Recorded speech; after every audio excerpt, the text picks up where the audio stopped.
What's up, everybody? Welcome back to Thursday's Theology. My name is Pastor Jeff. As you can see, I decided to switch things up in my office. You'll notice behind me all the books I had to read for seminary. Believe me, I wish I had less of them. But anyway, that's not the point. For the next few weeks, we are going to be talking about Christians behaving badly. Why?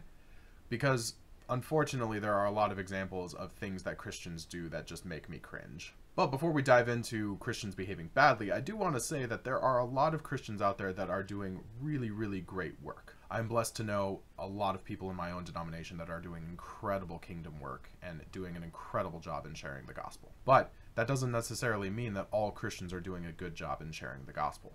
This series will explore a few different ways Christians behave badly and the damage that it can do in our ability to share the gospel.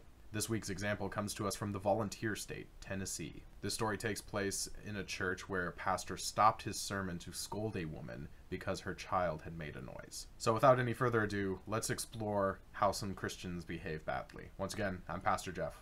Let's dive in. Pastor Dan Smith of the United Church of Gallitan, I believe I'm pronouncing that correctly, Gallitan, Tennessee, is this week's example of Christians behaving badly.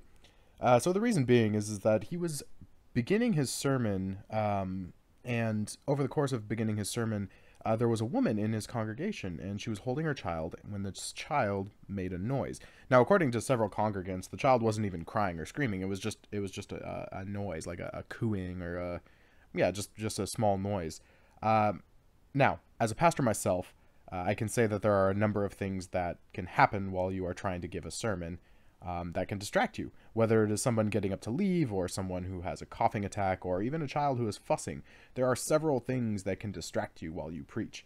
But the burden of responsibility is on the pastor to remain focused.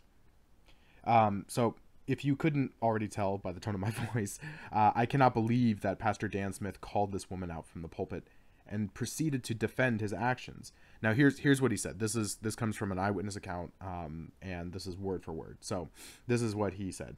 He said, "Hey, ushers, can you please show them where the nursery is?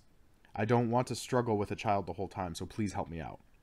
He went on, but the woman didn't leave. So this is what he said after. He said, "Okay, let's stop. Just because I just did that, everybody's freaking out because I just said that. Listen, we love children, and you, sweetie, look at me. We love kids. But if a child is going to affect the whole service because the child's cranky or whatever, we do have TVs that are right there in the back, so that's cool." Now, I need to pause before I respond because this makes me extremely angry. So I'm just going to breathe for a second. Okay. There are several things wrong with this situation, but I want to focus on why Pastor Smith messed up here. So as I said before, the burden of responsibility is on the pastor, not the congregant, to remain focused and deliver the sermon. Now, especially if the service is 300 people, there are other distractions going on.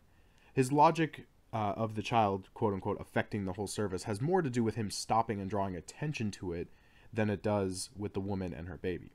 Now, by stopping the service, he made the situation more about his annoyance than the words he was preaching. Now, there are two main reasons, or two main issues that I find with this entire situation. First, there's a glaring biblical issue of Jesus rebuking his disciples when they tried to turn away some children because they found the children annoying. Jesus immediately rebukes his disciples and goes on to embrace the children. The interesting thing is, Jesus was in the middle of teaching, and these children ran up to him, interrupting the entire situation. And instead of ushering them away to another place, Jesus stops and embraces them. This example in the Bible makes it incredibly difficult for me to understand Pastor Smith's justification for his actions. Now, the second issue I have with this situation is the unforeseen damage that this caused. Now, what I mean by this is that we live in an age of social media, and this clip of Pastor Smith has been shared over 15,000 times.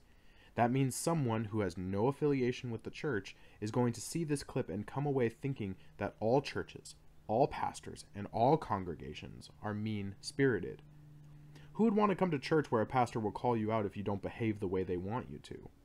This damages the ability for the church to witness to others because it creates unnecessary barriers for people to experience church community.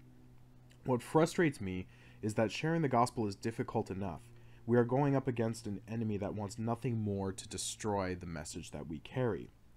This is difficult enough without self-inflicted wounds Christians create by behaving badly. Sharing the gospel is not easy, and we don't make it any easier when we shoot ourselves in the foot trying to do it. And there you have it. Thanks for joining me for this week's episode of Thursday's Theology. If you want your weekly dose of theology, make sure to hit that subscribe button. If you missed last week's episode and want to catch up, click or tap the screen to watch it. If you want to know more about theology in general, go ahead and head over to thursdaystheology.com. As always, I'm Pastor Jeff.